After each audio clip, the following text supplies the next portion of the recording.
petit bruit buccal subtilement dosé, le chip est en danger. Loin de nous les chips. L'Europe entière s'enfonce dans la crise et vous vous plaignez que le sérum hydroalcoolique vous assèche la peau des mains. Détendez-vous, vous écoutez le Chip. Bonjour, je suis Kevin Donna et aujourd'hui je suis accompagné de François Olac. Salut Kevin.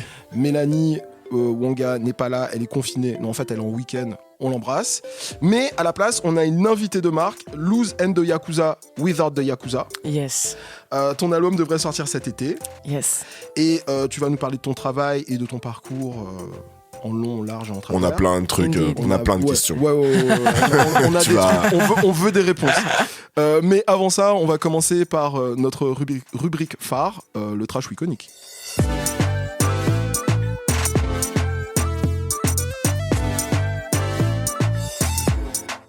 Alors, tout le monde a vu le discours d'Aïssa Maïga au César, tu l'as vu, Olous ? Oui. Donc c'était un moment assez fort, voilà. Aïssa qui est montée sur scène avec cette magnifique tenue jaune et qui a déploré le manque de diversité au cinéma et puis qui a attrapé en passant la veste de Vincent Cassel sur la négrophilie. C'était assez fort comme moment. Moi, j'ai des pensées, j'ai des avis contradictoires. Ouais. J'ai remarqué un truc, c'est qu'il y a eu beaucoup de débats. Bah, d'abord, ça a ouvert grand ouvert le débat justement sur la diversité au cinéma et en France, il y en a beaucoup besoin. Mais il y a aussi eu des débats un peu en interne, on va dire, chez nous, entre nous. Voilà, au sein même de la négritude, on va dire, sur la forme du discours. C'est-à-dire qu'il y avait des gens qui disaient bon.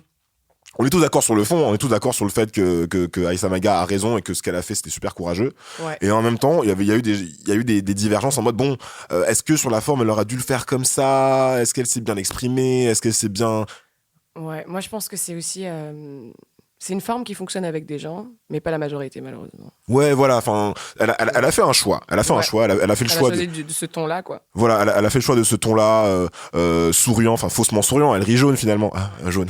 Elle rit jaune. Elle fait ce ton de cette espèce de fausse connivence avec son public pour mieux leur asséner des vérités. C'est un choix. Personnellement, j'étais pas trop en ligne avec ce choix, tu vois. Et ce que je me rends compte quand on a des débats en interne, on va dire, j'ai eu des débats avec Kevin.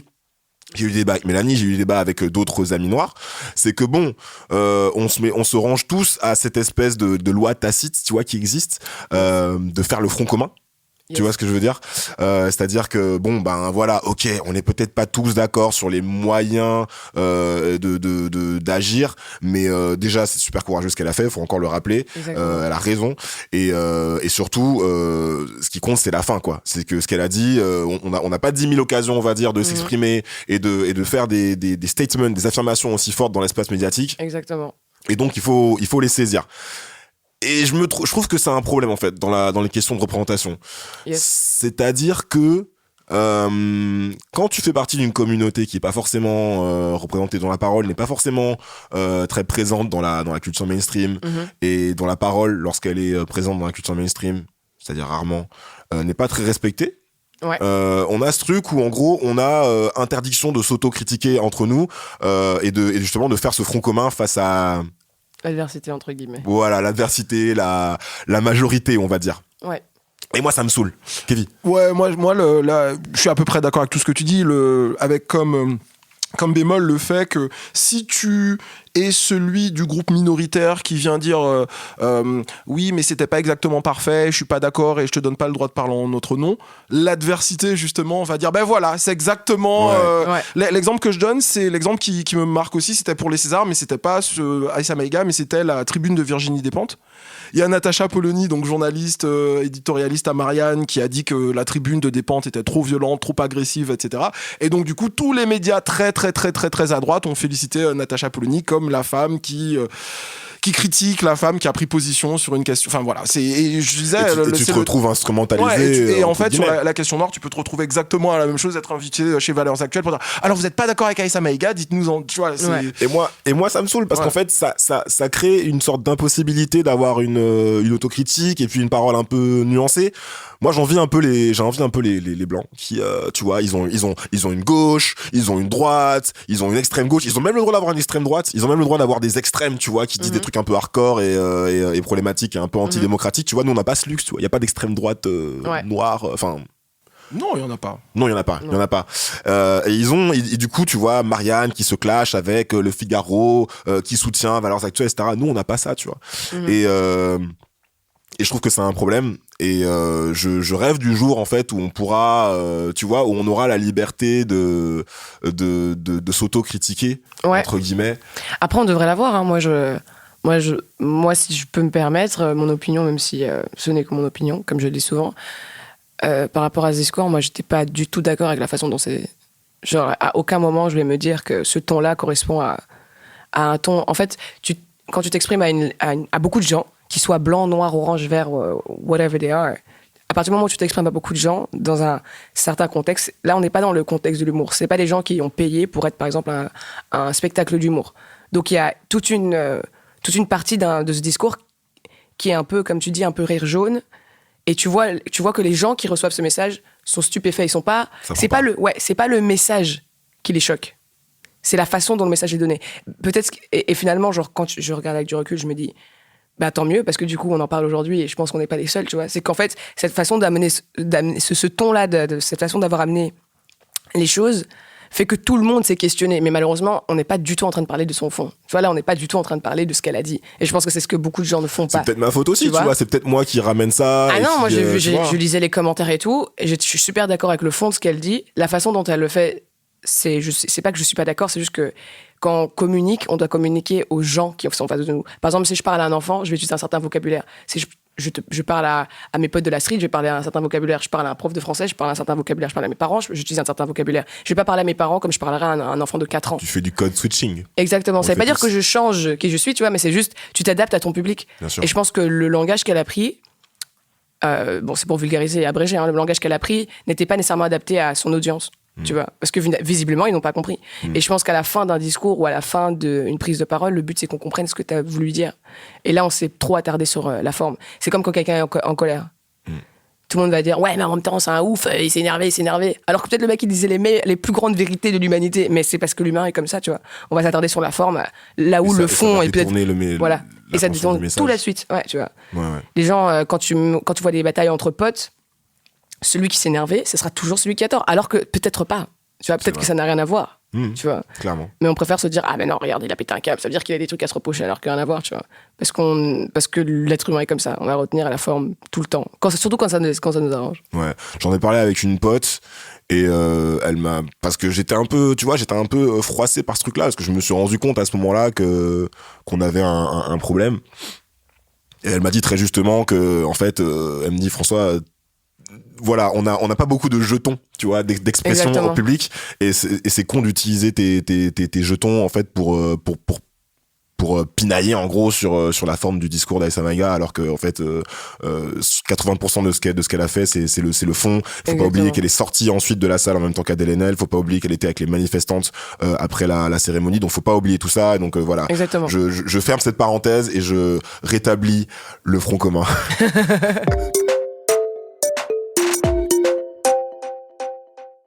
Alors moi, mon iconique cette quinzaine, c'est l'interview de Kazé pour le média Yard. L'imaginaire colonial français, il est là, il est réel. Le traitement colonial des Noirs et des Arabes en France, il est réel. On raconte pas de conneries. Même là où on vit, on appelle ça des territoires. T'imagines, pourtant c'est la France. Ce serait des territoires perdus, des territoires à conquérir. Il y a même de la conquête. Tu vois bien que c'est un délire. Tu vois bien que c'est complètement délirant. Vraiment, l'élite pense de cette manière, tu vois. Alors, Kazé, c'est une rappeuse du 93 qui s'est prêtée dans cette interview à l'exercice du hier encore, en répondant aux mêmes questions qu'en 2017, mais du coup 3 ans plus tard. Kazé, donc je disais, c'est une rappeure du 93 d'origine martiniquaise. Elle répète souvent que c'est une anomalie du 93 avec une gueule caribéenne. C'est une artiste engagée qui a pas peur de taper du poing sur la table. Moi, je l'ai connue il y a environ à peu près une décennie avec un morceau qui s'appelait Chez moi, où elle parlait de son île natale, mon île natale, du coup, la Martinique. Et elle se démarque par son côté sans concession. Elle arrondit pas les angles et elle revient un peu sur le devant de la scène en ce moment parce qu'il y a un nouveau projet sous le nom de House Gang l'album s'appelle Gangrène. C'est assez radical. Et bref, dans cette interview, l'extrait que je vous ai passé, elle parle justement du racisme à la française, des questions de goût. Moi, ce que j'ai trouvé très, très, très cool, c'est lorsque elle parle des parvenus. En France, on a un peu tendance à mépriser les nouveaux riches, les rappeurs, les footballeurs, à toujours leur reprocher des trucs. Elle disait, on parle toujours des jantes de Karim Benzema, mais rarement du château de François Fillon, qui a mauvais goût, qui a pas bon goût, etc. Et donc voilà, j'ai trouvé que c'était assez rare d'avoir des personnalités noires en France qui justement parlent de façon aussi frontale. C'est l'une des seules. C'est l'une des seules. François, tu l'as rencontré, tu l'as interviewé récemment ? Ouais, j'étais présent lors d'une émission de rap qui s'appelle le VRF Show, big up à eux. Et du coup, on a reçu Kazé et on a discuté un peu avec elle. On n'a pas tellement, j'ai pas eu le temps d'aborder la question coloniale. Je vais vous le dire très clairement. Tu connais Kazé, Luce ? Oui. Ouais. T'as déjà écouté ? Oui, c'est un de mes photographes qui m'avait fait écouter. C'est assez fort, c'est assez puissant. Ce qui m'a surtout choqué, c'est que elle a ce truc. J'avais écouté son passage dans La Poudre, le podcast de Lorraine Bastide, où Lorraine lui pose des questions. On va dire, elle reste vraiment dans sa posture, on va dire. De bourgeoise blanche, je le dis pas très fort. Et du coup, Kazé la remet beaucoup à sa place, en mode, bah, écoute, moi je fais de la musique pour une certaine catégorie de personnes, et tu ne rentres pas dans cette catégorie, donc en fait ton ressenti m'importe peu, etc. Et donc, tu vois, elle a ce côté vraiment sans concession, et très sa musique est très sérieuse, très presque austère, tu vois. Ouais. Et juste ce qui m'a choqué, c'est qu'en face, quand tu la rencontres, elle est ultra tigeant, elle a beaucoup de second degré, et je lui ai un peu volé dans les plumes. Je lui ai dit, mais Kazé, en fait t'es une puriste du rap, on a l'impression que tu rigoles 2 fois par an, t'es très sérieuse, etc. Et c'est assez dingue à quel point en fait on l'enferme dans cette image d'activiste, alors qu'en fait elle est beaucoup plus que ça, quoi. Donc vraiment bête de découverte. Luz, tout à l'heure tu parlais du fond et de la forme. Lorsque quelqu'un s'énerve, justement, Kazé, donc elle revoit son interview de 2017 en 2020, et elle-même a dit, ouais, j'étais un peu vénère à ce moment-là, donc elle le reconnaît, et justement elle parle de ça, elle dit, on n'a pas toujours la possibilité d'être gentil et d'être face aux dominants et de parler avec le ton qui leur plairait, qui leur conviendrait, etc. Et donc elle dit, il faut accepter aussi la rage, la violence de ceux qui souffrent. Tu ne peux pas détruire la maison du maître avec les outils du maître. Audrey Lorde, je crois. Et du coup, moi, là, le nouvel album Gangrène que j'ai commencé à écouter hier soir, moi, ce qui me marque, c'est que c'est du rap et du rock, et que le morceau, donc elle a lancé un single il y a quelques semaines, s'appelle Chuck Berry, et elle se réapproprie en fait cette musique qu'est le rock, qui aujourd'hui est un peu estampillée musique de blanc, et tout ce qui en découle, le punk, etc. Et quand même moi parfois je joue sur ce truc musique de blanc, musique de noir, je parle rarement des gens qui la font, des gens qui sont à l'origine de la musique, mais plutôt des gens qui la reçouvent, et de comment on va marketer les différents types de musique en France, mais pas seulement en France. On avait le même débat avec le rap de Yankee un peu. Ouais, exactement, mais en vrai, en France, moi, juste pour une petite anecdote personnelle, j'ai un ami allemand qui a un groupe de punk, et je suis allé plusieurs fois le voir à l'époque, même si c'est pas une musique que j'écoute, c'est pas une musique que je déteste non plus, c'est pas ce que j'écoute le plus. À chaque fois que j'y allais, il y avait le même noir qui les suivait partout, et effectivement, le mec ultra minoritaire, est-ce qu'il a sa place dans ce type musical ? Elle, Kazé, ce qu'elle répond, c'est que un mec comme Chuck Berry, il a à l'origine du rock à travers le blues, etc., et que pour plein de raisons de marketing, de whitewashing, etc., ce genre musical a été complètement accaparé par les blancs. Elle se réapproprie dans l'album House Gang, l'album Gangrène, qui a des sonorités à mon avis, qui vont en rebuter plus d'un, honnêtement. Ouais, j'ai écouté l'album, et c'est très très punk. Ouais. Mais lyricalement, c'est très intéressant. Elle a plein de trucs à dire, donc un gros shout-out à Kazé, et donnez-lui de la force, parce que c'est pas forcément ce qui fait le plus de stream, mais aussi bien en interview que ce qu'elle dit dans ses albums, il y a des trucs intéressants à aller diguer. Après, ça s'écoutera peut-être pas cet été à la plage, mais c'est cool. Mais c'est cool. Iconique.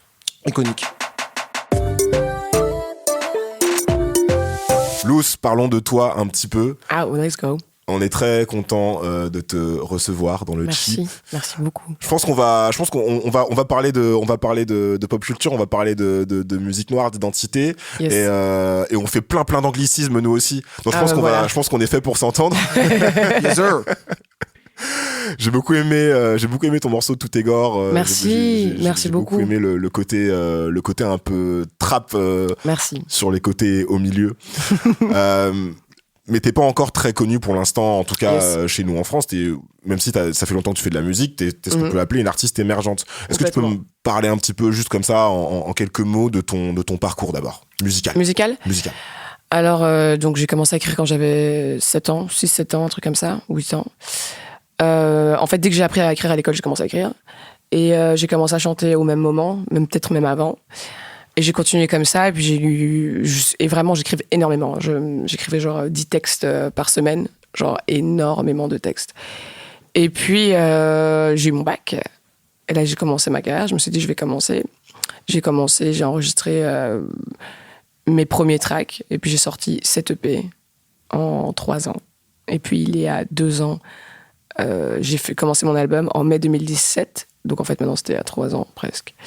Et j'ai commencé à l'écrire. Et puis j'ai signé 6 mois plus tard en maison de disques avec mon publisher, mon éditeur. Et puis, de là, j'ai rencontré mon label et me voici. D'accord. Tu fais une musique, t'es une bonne lyriciste, une musique assez lyricale quand même, le texte tient une place assez importante. Ouais. Tu fais une musique qui, on va dire que c'est de la pop, mais matinée de R&B et de trap, c'est assez juste comme description? Ça dépend qui l'a décrit. Un Français l'a décrirait comme ça, oui. D'accord. En fait, on va pas pouvoir passer d'extrait de ta musique ici pour des questions évidentes de droit. Donc, quelqu'un qui n'a jamais écouté ta musique, comment est-ce que tu la décrirais? Comme la poursuite infinie vers la vérité. D'accord. C'est comme ça que je décrirais ma musique. Parce qu'en fait, elle prend tellement de formes. Les Fnac, gens n'ont écouté que 2 titres. À la Fnac, la poursuite de la vérité, ça se range dans quelle catégorie à la Fnac? Ça se rangera dans la catégorie qui s'appelle la poursuite de la vérité. Ce sera au rayon développement personnel avec les bouquins. Non, mais c'est vrai. Je pense que c'est marrant parce qu'on a fait tellement de réunions, on en a tellement parlé au sein du label du fait que je n'appartenais à aucune case. Parce que vous avez entendu 2 tracks. Oui. Dans mon album, il y en a 10. Et donc, 2 tracks sur 10, ça ne représente pas du tout la couleur de mon album. Il y a tellement de choses. On a écouté un peu aussi ce que t'as posté sur Instagram, les actes là. Ouais. Mais ça c'est encore autre chose. Les actes, par exemple, j'ai commencé à jouer du piano en janvier. J'ai composé toutes ces chansons en mars. Et puis, je les ai produits avec Chrissy l'été. Et c'était vraiment un truc à part. Tu vois. Belge. Ouais. C'était vraiment un truc bien à part, tu vois. Et du coup, on parlait beaucoup du fait que voilà, on voulait dans aucune case. Et on se rend compte après, genre vraiment 6 mois plus tard, à quel point c'est problématique en France. Tu vois, tu essaies de pitcher, par exemple, imaginons mon son sur une radio pop, ils vont te dire, maintenant, c'est de la musique urbaine, parce que je déteste ce terme. Tu vas sur la musique urbaine, ils sont en mode, ouais, mais non, mais c'est de la pop, I don't understand. Et puis tu vas sur une radio rap, ils vont te dire, mais c'est pas du rap du tout, ce truc. Et t'es là, oh. Et tu te rends compte, genre, on a une énorme discussion avec Damso il y a genre la semaine passée, parce que je lui expliquais cette problématique-là. Et il me disait, ils vont pas changer pour toi, tu vois. Genre, comme tu dis avec la Fnac, tu vois. Il va falloir que je mette mon CD quelque part. Ouais. Tu vois ce que je veux dire? Et je me suis jamais, je me suis jamais résignée. Je me suis jamais dit genre, ah bon, vu que c'est comme ça le game, bah alors c'est tout, je vais faire ça. Jamais. Moi, je vais forcer pour qu'à la Fnac il y ait l'option vérité dans les bacs. Tu sais ce que ça me rappelle? Ça me rappelle, alors c'est un peu à l'ancienne et c'est un peu américain. Je suis un très grand fan de Kélis. Et son deuxième ou troisième album, qui s'appelle... Pas Tasty, celui d'avant Tasty. Celui d'avant Tasty, ouais. Le nom m'échappe. Qui est très produit par les Neptunes, du coup. Entièrement produit par les Neptunes, comme tous ses premiers albums. Ouais. Et en gros, c'est un album ultra futuriste avec des morceaux de rock, des morceaux de punk, des morceaux psyché, des morceaux plus R&B, des morceaux rap. Enfin, c'était vraiment ultra avancé pour l'époque. C'était un peu nerd, mais version féminin. Et en fait, l'album, il a fait quasiment un total flop aux États-Unis parce qu'en fait, les grandes enseignes de vente comme pas GameStop, mais j'ai oublié comment ça s'appelle. Les Walmart, les trucs comme ça. Walmart, c'est ça. Walmart, en fait, ne savait pas dans quel rayon le placer. Et du coup, il a été shelved, il a été mis de côté, il a quasiment pas été vendu et il est quasiment introuvable aux États-Unis. Il est plus facilement trouvable en Europe qu'aux États-Unis. Allez. C'était il y a 20 ans aussi. Hein. C'était il y a 20 ans. C'était pas Internet, c'était pas Internet, pré-streaming. Bien sûr. Mais on va reparler de ces histoires de cases parce que c'est un truc qui nous intéresse forcément en tant que femme noire dans l'industrie, tu vois, on a envie d'en parler. Mais avant, j'ai envie de te poser une question un peu plus concrète aussi. L'un des premiers trucs qui me marque quand je regarde tes clips et que j'écoute ta musique, c'est l'esthétique. Yes. Clairement, tu fais du mannequinat, c'est ça? Ouais. Décris-nous ton outfit du jour, là. Waouh, mon outfit du jour. Alors, je porte du merch de Columbia Record. D'accord. C'est incroyable. Elle est corpo. Après, j'ai quoi? J'ai un col roulé Heron Preston. D'accord. Ça s'appelle comme ça. Hein. Puis un petit jeans et puis des grosses bottes Non, de camionneur. La go est stylée. La go est stylée, il faut le dire. Et un bob. Et un bob. Et un bob. Non, mais j'aime beaucoup l'esthétique de tes clips. C'est très léché, c'est très pensé en amont, très produit. Ouais. Et il y a un truc que j'aime beaucoup, c'est que c'est totalement afro. Enfin, Ouais. c'est-à-dire qu'il y a des. C'est un choix qu'on a pris. Ouais, c'est-à-dire. C'est la réelle que- d'ailleurs, qui est totalement blanche comme neige, qui a imposé ce. C'est pas un choix à toi?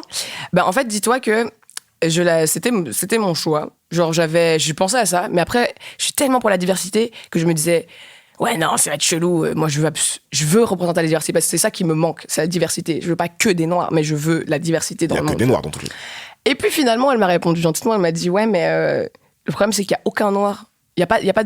On n'a pas de bonne représentation du noir. Genre, dans un clip, systématiquement en France, quand tu vas avoir un clip avec un Renoir, si jamais une Renoir, c'est toujours un Renoir, c'est en bas de sa cité. C'est toujours la même représentation. T'es en bas de ton building, tu rappes avec tes potes, et c'est sympa et tout, tu vois. Mais ça, c'est exactement la même image. Tu ne vois jamais un noir faire autre chose. Tu vois, un homme noir surtout, tu vois.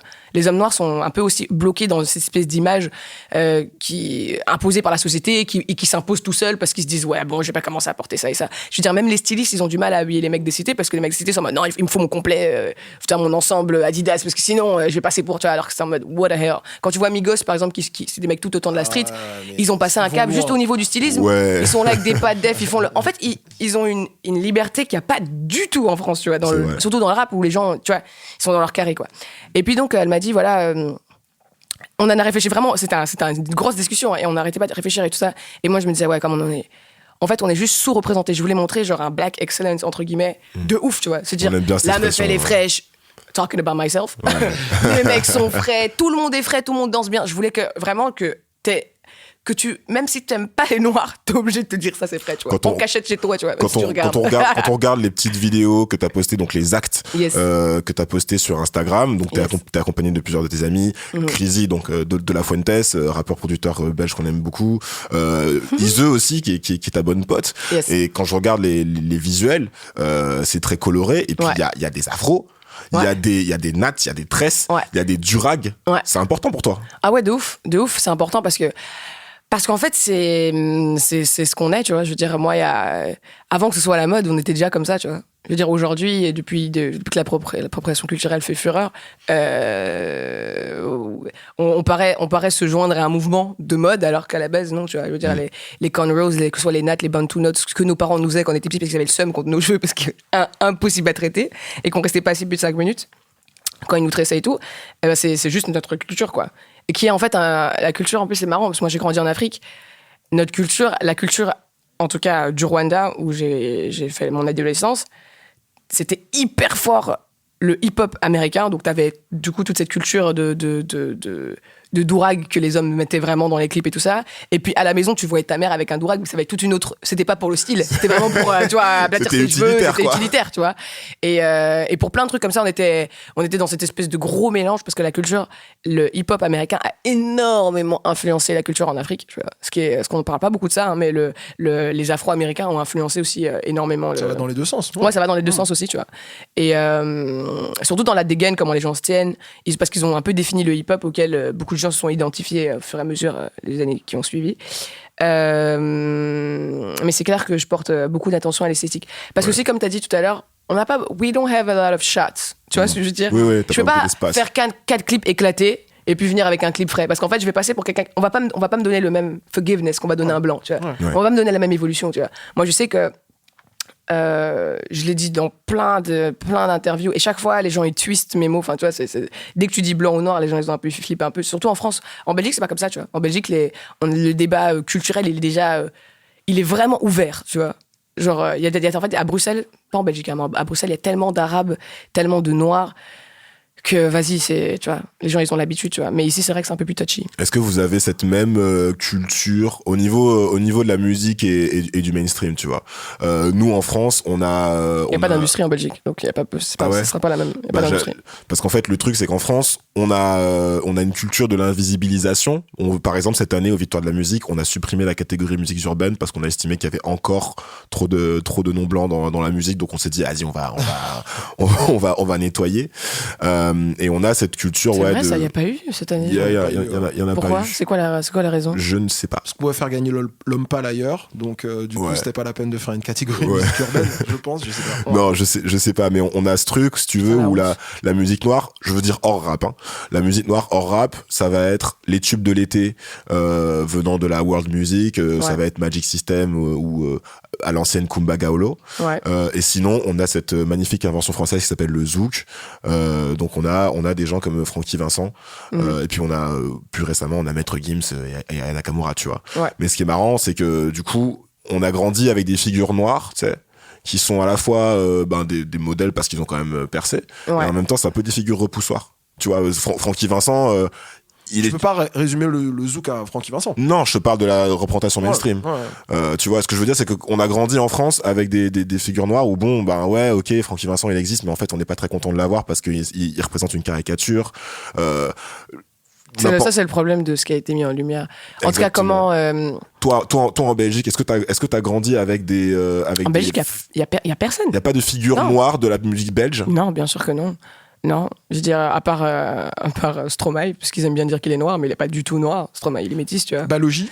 Balogi déchire. Cheap et qui il déchire Balogi. Mais c'est pas mainstream. Non, c'est pas du tout mainstream. Tu vois, si je parle vraiment de mainstream, après il y a plein d'artistes noirs en Belgique, tu vois. Mais là, on vient, c'est pas du tout mainstream, tu vois. Et dans ton même quand t'étais plus jeune et tout, il y a pas ça?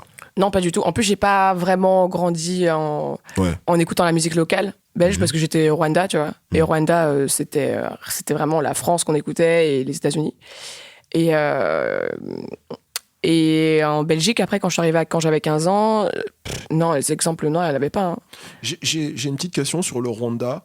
Yes. J'ai l'impression que c'est un pays qui s'est un peu défrancophonisé ces dernières années. Complètement, après le problème avec Sarkozy. Exactement, mais peut-être même avant, non? C'est adhésion au Commonwealth, c'est de plus en plus de l'emploi. Mais ça changeait du jour au lendemain, par contre. Hein. Nous, on était francophones. Ouais. Le jour au lendemain, le président il a dit on n'est plus francophone, on est anglophone. Le jour d'après. Comment tu l'as vécu, toi? Toutes les affiches ont changé dans la ville, tout était en anglais. Ouais, c'était intéressant. Ben moi j'ai vécu ça super bien, ça fait que je suis bilingue, donc je suis contente, de ouf. Ouais. Mais c'était un peu chelou. Je pense que pour les adultes c'était un peu chelou. Par exemple, ma mère elle a dû apprendre l'anglais du jour au lendemain, c'était un peu compliqué pour elle. Mais maintenant elle est bilingue aussi, donc tout va bien quoi. Est-ce que vous parlez un anglais un peu rwandaisisé, tu vois ce que je veux dire, comme les Nigérians ont leur propre anglais, tu sais? Mais pas autant que les Nigérians, parce que les Nigérians c'est vraiment ils ont cultivé, ça fait très longtemps, c'est comme les Jamaïcains quoi, tu vois. Alors que les Rwandais pas du tout. Ils ont un accent, donc c'est drôle, tu vois. Mais sinon, et encore c'est standard. Ouais. Standard de ouf. T'es né donc au Congo RDC, et t'as grandi un peu au Rwanda, et après t'arrives en Belgique. T'as gardé des liens forts du coup avec le Rwanda et le Congo ou pas du tout? Ah oui, de ouf. Ouais, pendant. Tu y retournes de temps en temps? Ouais, normalement tous les 6 mois. Voilà, je retourne encore cet été. Mes parents font des habits là-bas, donc on est obligé un peu de retourner pour voir nos parents. Et ouais, j'ai un lien puissant avec mes pays d'origine. J'en parle tous les jours. Je suis très très content, très très fier d'être. Je suis très fier d'être noir. C'est très étrange, hein, mais je suis très fier d'être noir. Pas parce que je suis noir ma couleur, tu vois. Ça, je m'en bats un peu les couilles, je vais avouer, tu vois. C'est juste que il y a tellement de combats en fait en cours que t'es obligé de revendiquer toute la journée que t'es noir alors que ce n'est que ma mélanine, you know what I'm saying? Oui, tu parles juste du noir en tant qu'identité culturelle, exactement. Politique. Et ça, je suis fier parce que c'est trop chouette en fait. Il y a plein de trucs. Hier, justement, dans une interview, je parlais à l'intervieweuse et elle me disait putain, vous avez trop de chance, vous avez tous vos habits culturels encore, vous avez votre langue, vous avez votre danse, tu sais de quelle tribu tu viens. Elle me disait putain, nous ici on sait pas du tout. Elle me dit genre à part l'Alsace et la Bretagne, right, où t'as un truc très fort en France où t'as un truc très identitaire très fort. À part les régions, ouais, voilà, tu vois. Elle dit que c'est hyper dur, du coup c'est hyper dur pour elle. Elle dit genre d'avoir une identité vraiment, tu vois, où il y a comme au bled quoi, tu vois. Je veux dire au bled par exemple, moi je sais reconnaître plein de tribus, tu vois. Je sais même reconnaître les gens par rapport à leur visage. Je regarde le visage, je me dis, ah, toi, t'es ça, toi, t'es ça. C'est vrai qu'il y a des morphologies un petit peu. Tu vois. Et elle me disait, ouais, voilà, nous, c'est un peu chaud et tout. Elle dit, genre, il y a un truc qui s'est coupé. tu vois, qui fait que elle arrive pas à capter c'est quoi les éléments de son identité aussi clairement que par exemple un noir se dire par exemple les tresses ça va être ça, nous ça va être même aujourd'hui la culture populaire, tu vas mettre un dourag, tu vas porter ton pantalon d'une certaine façon, tu vas mettre un certain type de outfit, représenter certains types de marques. Il y a notre culture, elle est vraiment vraiment riche et parce qu'on la montre beaucoup, tu vois. Ouais.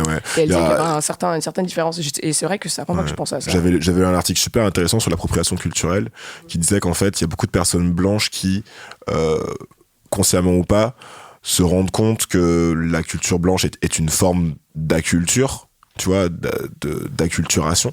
Mais je pense que c'est à cause des trucs comme par exemple la Révolution française, tu vois, le fait d'avoir imposé la laïcité par exemple, ça fait déjà c'est un concept assez étrange parce que laïcité ça veut bien dire t'as le droit de croire en ce que tu veux, right? Oui, c'est ça. Et que l'État n'intervient pas, ne sponsorise pas, Voilà.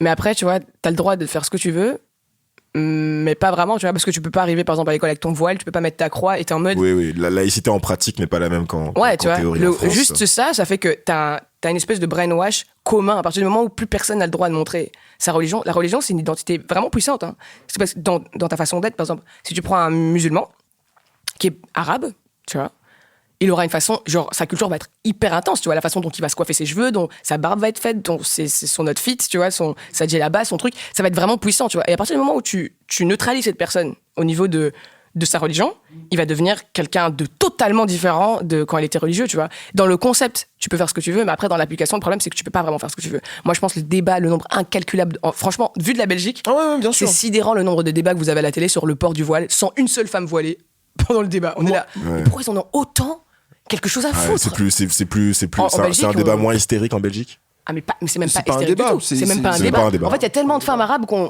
et on les aime, tu vois. Nous, on n'a aucune haine. Si tu veux mettre ta burqa, tu mets ta burqa. Tu veux qu'on voit que tes yeux et que c'est ton choix. Parce qu'ils aiment bien dire que c'est les hommes qui les imposent et tout ça. Mais how would you know? Did you ask all of them? Ouais. Tu vois ce que je veux dire? Bien Donc sûr. il y a un truc un peu chelou, tu vois. Moi, ce que je dis aux étrangers sur ces questions-là, sur la question du voile en particulier, c'est que dans notre débat politique, c'est l'équivalent, ça a mi-chemin pour les Américains entre le port d'armes et l'avortement. Ouais. En termes de toxicité, on perd toute alors que c'est pas... alors c'est un bout de tissu, quoi. Et que je pense que si tu veux vraiment être... si ton souci, c'est vraiment de te dire, j'espère que personne lui a imposé de porter ce voile, tu vois, parce qu'ils aiment bien dire on l'impose. Si c'est vraiment ça ton souci, parce que c'est normalement ça peut être que ça ton souci, c'est que quelqu'un a imposé la pauvre femme. Ouais. Eh ben là, je suis désolé, il n'y a pas de généralité sur Terre. Tu vas devoir faire du cas par cas. Tu vas aller voir dans chaque commune, une par une, et t'as pas le choix. Tu ouvres une cellule, si vraiment le gouvernement français était vraiment concerné par ça, tu ouvres une cellule de départements, vous appelez pas ça des communes ici, vous appelez ça des mairies, dans chaque département, enfin, non, c'est pas département, arrondissement. Chaque arrondissement, tu ouvres une cellule et tu fais de l'enquête en fait. Et tu fais des vraies statistiques. Il n'y a même pas eu d'enquête. Les gens, ils parlent toute la journée without even knowing. Et il n'y a rien de plus chelou. C'est comme si, du jour au lendemain, on venait chez les Noirs, on disait, mec, je suis sûr qu'on vous a obligé à vous couper les cheveux. Attendez, on va ouvrir des débats. Ton dégradé n'est pas volontaire. C'est pas ton père qui t'a obligé. Et t'es là, what? Et c'est aussi ridicule que ça, Antoine. Il y a une citation de toi dans une interview pour Manifesto 21 que j'aime beaucoup. Yes. Non, c'est pas pour... Si, c'est pour Manifesto. Possible. Quand je vais te la dire et tu vas me confirmer. Tu dis que ton album, tu peux flopper avec ton album. C'est quelque chose auquel tu survivrais. Par contre, tu peux pas flopper en tant que femme noire. Ouais, non. Est-ce que tu ressens une forme de pression du coup par rapport Bien à sûr, ça? comme tu disais, de la communauté en fait. Ouais. C'est qu'en fait, il n'y a tellement pas de représentation. Je pense la raison pour laquelle mes clips sont autant forcés. Je veux dire, j'aurais pu entrer dans le game une fois après avoir signé, quand t'as vraiment des moyens et tout, tu peux entrer low-key, tu vois. Tu peux arriver, et comme tous les rappeurs, tu fais ton petit clip, tu fais des freestyles, la bonne vieille méthode, freestyle, et puis quand ça prend, bah tu fais ton clip, et puis après, tu vois, top great, etc., tu vois.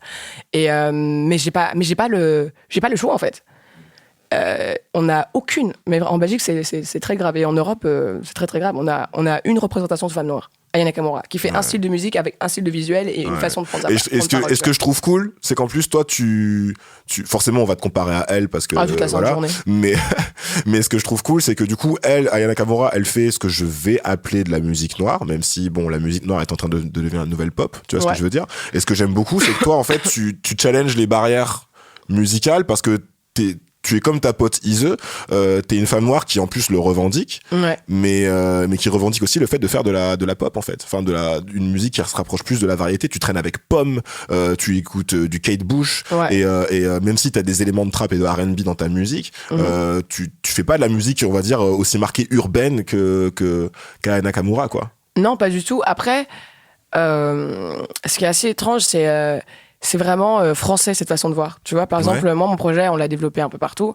Aux États-Unis, il n'y a pas un autre terme que le hip-hop pour définir ma musique. Hein. C'est du hip-hop. C'est parce qu'aux States, la musique noire est le paradigme dominant, tu vois. Ouais, et que je veux dire, le hip-hop, ça se décline en énormément de styles musicaux. C'est-à-dire que ce qui définit le hip-hop en général, c'est le BPM, donc le tempo de la chanson, et le style de batterie que tu vas mettre. Parce que le hip-hop, ça a toujours été, tu vois, tu peux prendre une chanson, ça a commencé du sample, tu peux prendre une chanson jazz, une chanson soul, et c'est juste la rythmique qui va définir que c'est du hip-hop. Moi, ma musique, si tu prends Dilemme, c'est du hip-hop. Il n'y a pas moyen que ce soit autre chose que du hip-hop. À cause de la rythmique, le tempo, et la cadence de mon flow. Tu vois.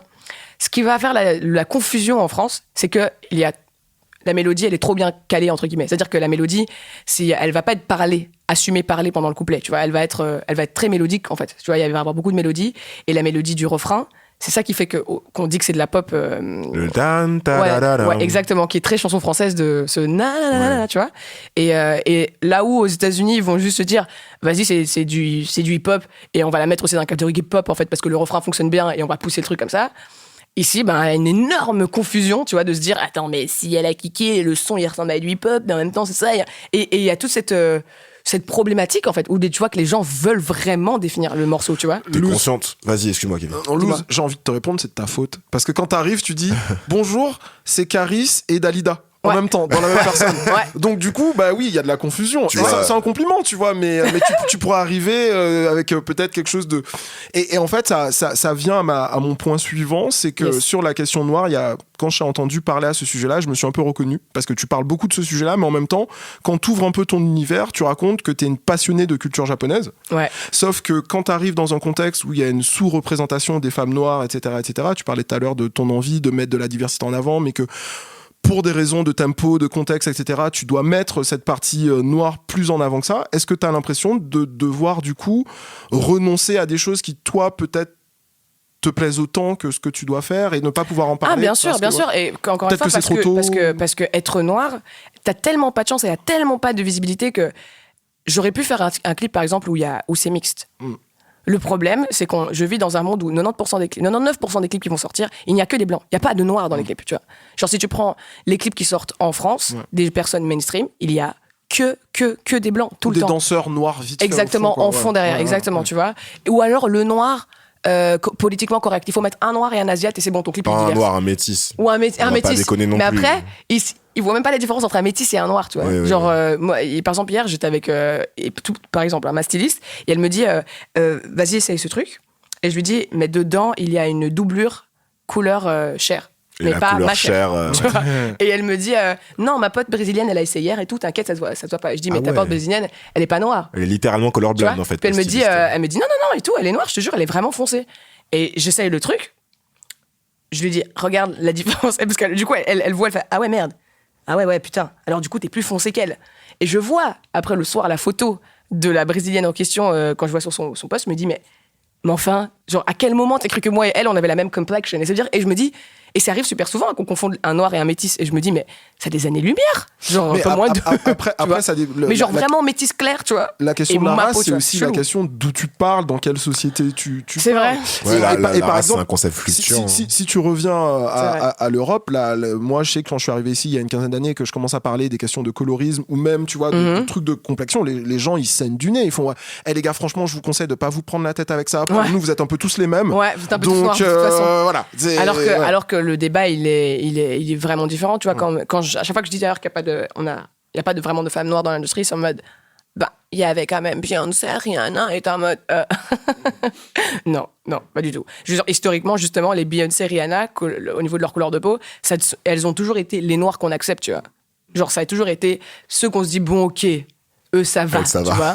Là où dans les années 90, où être une femme noire, c'était avec le R&B et tout qui est arrivé, t'avais quand même une full représentation de la femme noire, tu vois. Il y avait vraiment plein de petits groupes de meufs et tout, R&B et tout, et t'avais vraiment des femmes avec des complexions noires. Et celles qui avaient des peaux noires dans les années 90, aujourd'hui, je sais pas si t'as vu leur peau, elles sont pas du tout noires, elles sont plus noires. Elles sont devenues métisses claires, presque blanches, tu vois. Même Beyoncé, entre le premier clip, si tu vois son clip Bills, Ouais. sa peau là-dedans et sa peau aujourd'hui, il Ouais. y a un monde d'écart, tu vois.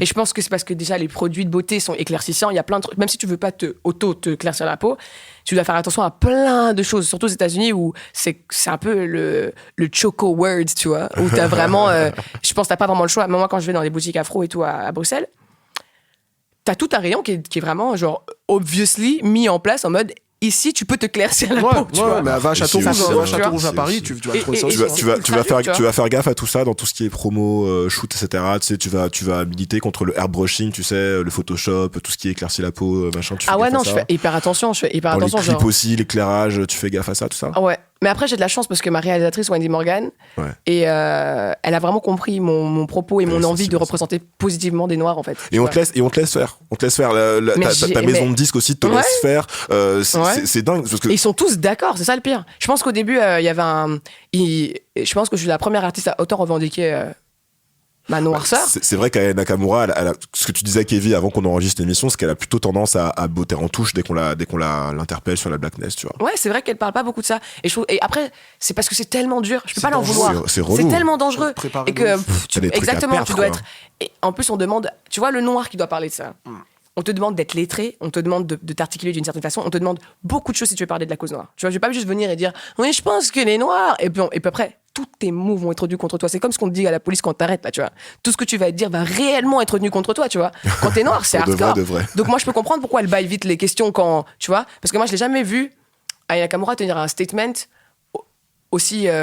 Après, c'est, tu vois, il y a 6 ans, quand elle a commencé sa carrière, on va dire, il y a plus ou moins 6 ans, 5 ans, quand elle a commencé à percer et tout avec comportement, machin. Love d'un voyou. Exactement.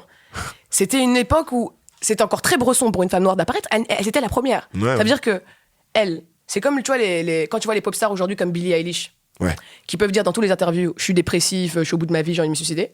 Britney Spears, de l'époque où elle a été lancée, jamais de leur vie les pop stars pouvaient dire leurs émotions. C'est vrai, c'est vrai. Et Elle a pareil ouvert avec, des portes. Exactement. Et pareil avec Aya Nakamura, je pense que quand en fait elle a commencé, on était quand même c'est la première femme noire. Ça veut dire qu'on est déjà dans une culture de silence. Il n'y en avait pas avant toi. Donc, si tu arrives maintenant, tu vas faire le truc à tâtons parce que naturellement, il y a personne qui a ouvert le discours. Là où aujourd'hui, juste 5 ans plus tard, aujourd'hui, moi je peux arriver, j'ai même pas sorti un son, je peux dire ouais, mais elle est noire, ouais, elle est noire, ouais, tu vois. Là où il y a 5 ans, c'était pas possible. Parce que ça n'avait pas encore été fait, que ça demande énormément de courage et c'est très compliqué, tu vois. Donc, comme je te disais tout à l'heure, moi je pense que ce que tu fais c'est important parce que Merci beaucoup. il faut que des personnes comme tu me fais penser à Ise, tu me fais aussi penser à Lizzo aux États-Unis, Ouais. parce qu'encore une fois vous êtes des femmes noires qui se revendiquent comme telles et qui font de la musique qui, alors évidemment on est d'accord que c'est des catégories bancales, hein, mais qui font quand même de la musique qui est revendiquée comme blanche, Exactement. la pop et la variété, pour faire très simple. Ouais.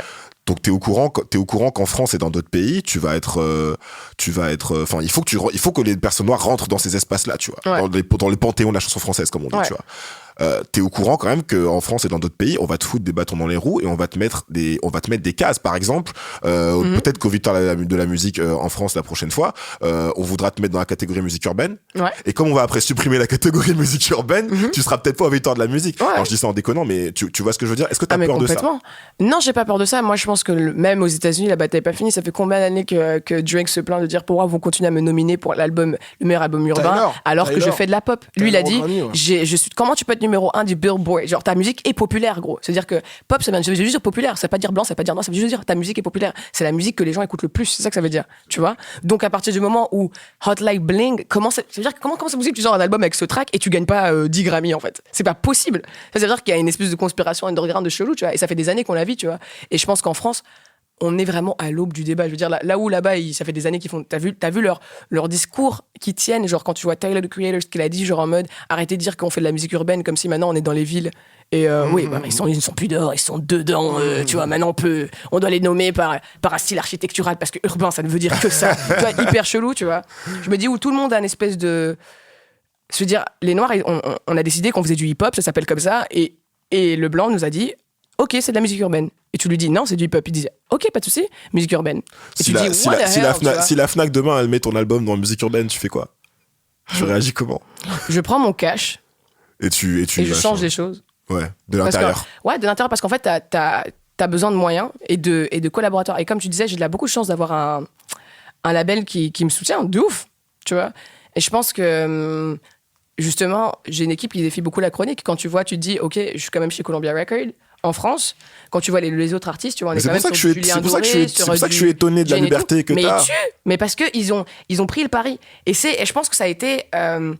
c'est un peu de la folie, tu vois. Moi, je me souviens qu'il y avait un petit air, une petite brise de folie dans le label, tu vois, D'accord. avec ma signature. C'était vraiment en mode, tu vois qu'il y a un pari vraiment ouais. puissant mis sur mon projet, tu vois. Quand on traîne sur ton Instagram, c'est Afropunk tous les jours, tu vois. La vie, c'est Afropunk, tu vois. Donc, non, mais c'est vrai que c'est Ouais. couillu de la part d'une grosse Ah, maison moi, de je suis trop disques fière de d'eux. faire ce pari. Franchement, c'est pour ça que d'ailleurs, je porte le merch comme ça. Corpo. Vraiment, c'est parce que en fait, il y a une compréhension du propos que je n'avais jamais vu dans l'industrie. Et je pense qu'il y a D'accord. beaucoup d'autres labels qui ne comprennent pas. Moi, j'ai déjà parlé à d'autres gens de d'autres labels qui me demandent tout le temps, même mes potes qui font du rap, qu'ils soient les Chrissy, tout ça, ils me demandent toujours c'est quoi l'ingrédient chelou que tu as c'est pas utilisé ça, pour, tu vois, ouais. tu les as drogués et tout. Je suis là, non, pas du tout. C'est juste que j'ai pris énormément de temps à parler de ma cause, en fait. Et à les sensibiliser à ça, tu vois, de parler du fait d'être une femme noire toute la journée. At some point, les gens vont comprendre en fait, la vérité. C'est pour ça que je définis ma musique comme la vérité, c'est parce que je m'applique à être vraiment vrai tous les jours, tu vois. J'ai pas envie de mentir, j'ai pas envie de venir en étant désolé d'être, tu vois. Kevin, est-ce que tu as une dernière question? Ouais, moi j'avais une question sur Elgin Cho. Yes. Qui, alors je vais pas dire que c'est l'homme derrière Rosalia, ce serait réducteur, mais donc c'est lui en fait qui produit ton album, si je ne me trompe pas, ton album à venir. Est-ce que tu peux nous dire comment ça se fait, une rencontre comme ça avec quelqu'un de cette ampleur? Alors, j'ai vu... dis-toi que je suivais Rosalia du coup depuis qu'elle faisait du flamenco. Ouais. Et j'ai beaucoup aimé son album Los Angeles qu'elle avait sorti, son premier album en fait, qui était purement guitare-voix. Et puis un jour, elle dit genre voilà, j'ai du nouveau son qui va sortir et voilà le teaser, tu vois. Et j'écoute le teaser, c'était 30 secondes, elle dit voilà, le son va sortir vendredi. C'était l'album Malquerer, Ouais, El Malquerer. Ouais. Et le premier son, c'était Malamente. J'entends la prod de Malamente. Ouais, Et c'était pas encore sorti. Hein. J'ai pété Ouais, une zine dans ma tête. Je me suis dit, ce n'est pas possible. Qu'est-ce que c'est que cette prod? C'est du flamenco avec du hip-hop.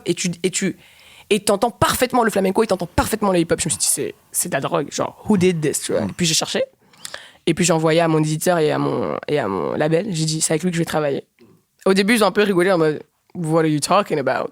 Et puis j'ai fait, non, c'est avec lui que je vais travailler. Je vais travailler avec lui. Il n'y a pas d'autre choix. On l'a contacté, genre, la semaine après. Et quelques jours après, il nous a dit, viens à Barcelone. Je suis venu à Barcelone. Et lui, il a été touché. On lui a envoyé que 2 titres à moi, guitare-voix. Et il a été touché que par les lyrics. Et puis, on a découvert que le mec parlait français, ce qui était Je choquant. voulais dire, ouais, les lyrics. Ouais, j'étais en mode, tu parles français? What? Et puis, il était là, oui, mes parents m'ont puni quand j'avais 17 ans. Et ils m'ont envoyé à l'internat pendant 1 an en France. C'est une vraie punition. Okay. Vraie punition. J'étais en mode, ok. Et du coup, il a vécu 1 an à Paris quand il était jeune et il a appris le français comme ça. Et du coup, il a été touché vraiment de ouf par les lyrics. Ok, et du coup, qu'est-ce qu'on peut attendre de cet album qui, on sait pas quand il sort. Ouais, coronavirus aura eu raison de ma carrière, mais on peut attendre, je pense, un album très éclectique. Ok. Dis-toi que si j'écoute de la K-pop, Kate Bush, Ikuo Sasaki, v'là les génériques de manga, Putain, et j'ai Jay-Z, hâte 50 de Cent. voir le côté Voilà. japonais là. Franchement, Je crois que le côté japonais, tu vas l'avoir surtout en live, Ah ok, d'accord. dans l'émotion. Ok, tu m'enverras des places de concert. Ouais. Vraiment, hein. Et on verra Will of Green, parce que moi j'ai déjà plaisir. mes places pour Will of Green. Ah et ouais je prie tous les jours Ce pour qu'il sera soit mon pas premier annulé. concert en Mais France. ouais, j'ai hâte. J'ai une Ouais, dernière trop petite festival. question. Yes. On a parlé pendant toute l'émission de l'importance de la représentation des femmes noires et des personnes Yes. noires plus généralement dans la musique et dans l'espace mainstream. Toi, tu arrives avec cette identité et ce discours. Est-ce que tu as eu des retours intéressants des personnes noires de ton public qui écoutent ta musique? Ah, Est-ce que de tu as ouf. des anecdotes marrantes à nous raconter là-dessus? Ah, de ouf. Des messages, des rencontres? De ouf, ouais. Je pense que le plus trash, c'est donc déjà dans la communauté noire, je pense que tous les jours je vois des messages de femmes surtout qui me disent merci d'exister, merci de faire ça et tout, lâche rien. Elles me disent tout le temps, en plus je sais que c'est dur et tout, tu dois te mettre fraîche tous les jours quand tu sors et tout, mais continue et tout. Et ça je trouve ça trop mignon et tout. Et franchement je me sens super supportée par ma communauté, surtout les femmes noires, tu vois, qui là où d'habitude elles sont un peu craintives, tu vois, un peu chétives comme ça des autres femmes noires, tu vois, là elles s'en battent les couilles, elles ont sauté dans le plat, donc ça me fait plaisir. Ouais. Et puis et puis les Italiens. Hein. Moi, je trouve que les Italiens, je veux dire, c'est quand même un pays où le racisme fait fureur, tu vois. C'est un pays où les Noirs restent sur le bateau, tu vois. Et pourtant, les Italiens, ils aiment énormément ma musique et ils m'envoient beaucoup de messages tous les jours. Et c'est eux qui streament, je pense, D'accord. le plus. C'est quoi le message musique, qui t'a le plus touché? Un truc en particulier, un message Moi, ce qui me touche, c'est toujours en rapport avec les lyrics. Je suis vraiment une petite guimauve. Et je pense que ce qui m'a touché le plus... Il y a des gens très intenses. Hein. Quelqu'un s'est tatoué tes lyrics déjà? Non, je crois pas. Je sais pas, j'espère pas. Faut pas faire ça, tu vois. C'est le corps de Dieu. Never. Non, moi je peux pas faire ça. Mais ce qui m'a touché, c'est la traduction des paroles. Quand les gens ils m'envoient, tu vois qu'ils ont écrit leur message sur Google Traduction. Tu vois ça, je trouve ça trop mignon. Trop mignon. Tu vois, je me dis genre, oh, I love you. Okay. Voilà.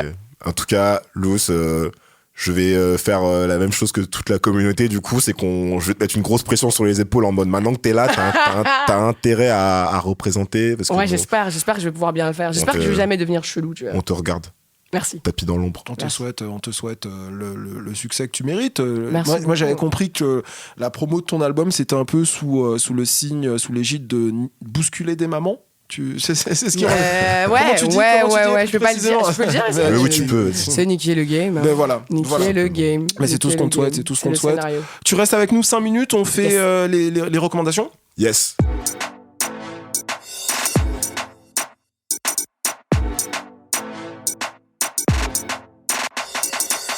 Alors, ma recommandation, c'est une série britannique de fantasy. Ça pourrait t'intéresser, Luce.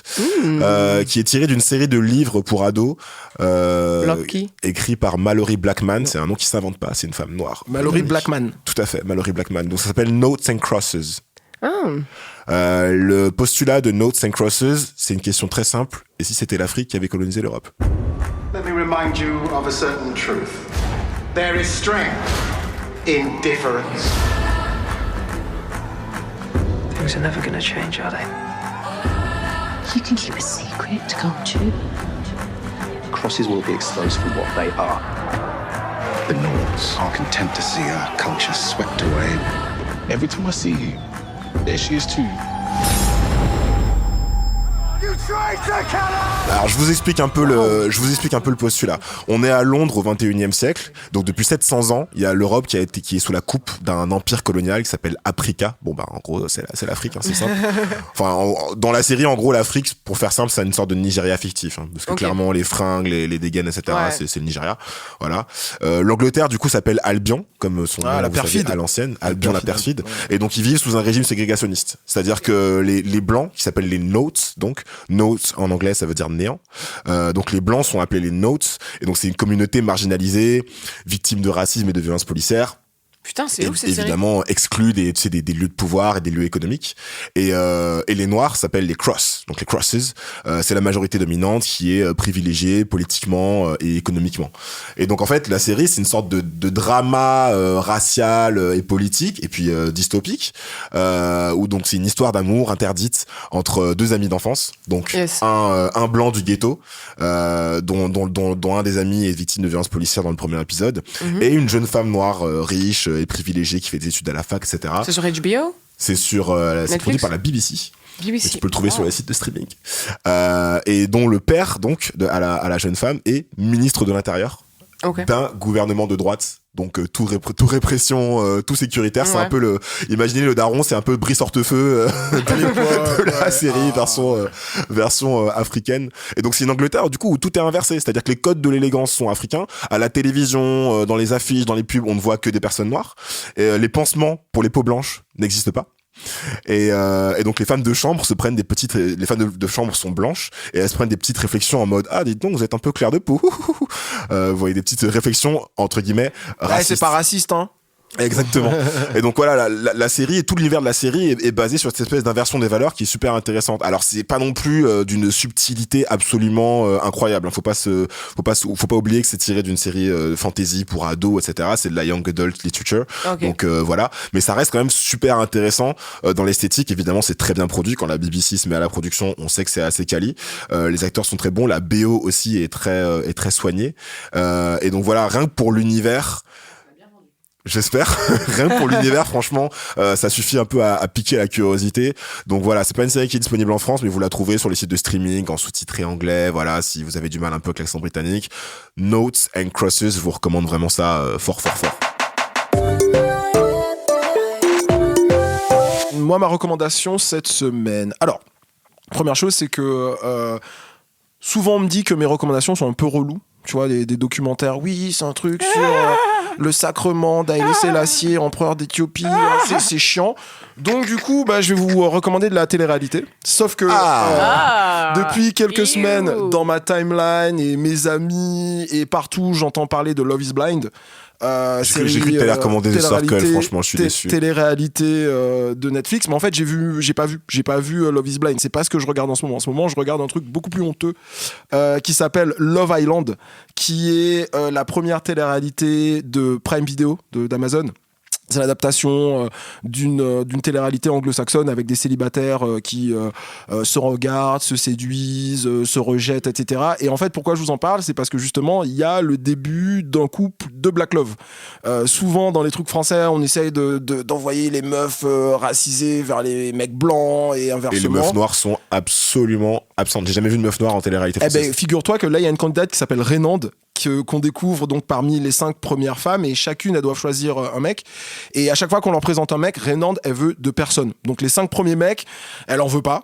Tu vois, donc on finit par la matcher avec un type, et genre 24 ou 48 heures après, t'as un beau gosse noir d'origine, il dit Togo et Bénin, qui arrive, et là, Raynande, elle fond, elle en peut plus. Donc évidemment, on les rapproche, même si Marvin, donc le jeune homme noir qui rentre, a des petits trucs de fuckboy parce qu'il dit à Raynande, je t'aime bien, mais s'il y a moyen avec Angèle, la blonde au gros sein, je prends, tu vois. Et donc du coup, on suit tout ça et on voit les petites techniques de Raynande. Et en plus, au fur et à mesure des épisodes, elle glow, elle devient de plus en plus belle, l'amour, etc. Donc c'est présenté par Nabila. Donc je vais pas vous survendre le côté moi j'aime beaucoup Nabila, sociologique et identitaire du truc. Mais sinon, si vous n'êtes pas content, vous pouvez toujours aller sur YouTube et voir le documentaire que j'avais recommandé il y a quelques mois sur le sacrement d'Haïlé Sélassié. Sinon, Love Island sur Prime Video.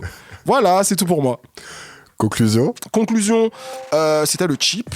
On revient, mais on revient quand, François ? Alors là en ce moment on est en train un peu de redéfinir notre format, de revoir un peu comment on collabore avec Binge Audio. On est en train de travailler dans l'ombre sans relâche. Donc on sait pas encore exactement quand est-ce qu'on revient. On va vous tenir au courant sur les réseaux sociaux. Mais en gros, Inch'Allah, plutôt 2 mois, quelque chose comme ça, 2 mois et demi, ça dépend de plein de choses, et notamment du coronavirus. Je vais tout lui mettre sur le dos, ce bâtard. Et puis en plus, ce qui est cool, c'est que à la fin du mois, vous allez, pour certains, recevoir les jeux. Le jeu, oui, enfin. Donc on sera un petit peu avec vous. En attendant qu'on revienne, vous pouvez nous retrouver, nous suivre sur Twitter, Instagram, @lecheappodcast. Bien sûr. Louz, où est-ce qu'on te retrouve sur Internet ? On me retrouve le 20 mars sur YouTube avec mon nouveau single. Sur YouTube et toutes les plateformes avec Solo. Yes. On a pu voir en extrait, ça a l'air mortel. Toujours la même réalisatrice, la baguette, Wendy Morgan qui déchire. Concernant le chip, vous pouvez nous retrouver sur Apple Podcasts, Spotify, Deezer, SoundCloud, toutes vos applis de podcasts habituels. Laissez-nous une review sur Apple Podcasts et mettez-nous 5 étoiles. 5 étoiles de préférence pour nous faire remonter dans le classement. On remercie Sony Music et Alexis pour les moyens techniques. Cette émission a été produite par Binge Audio. Merci encore à Louz. Merci à vous. Sort cet été. Yeah. Et puis des gros bisous et à très vite. Bisous. Bisous, bye bye.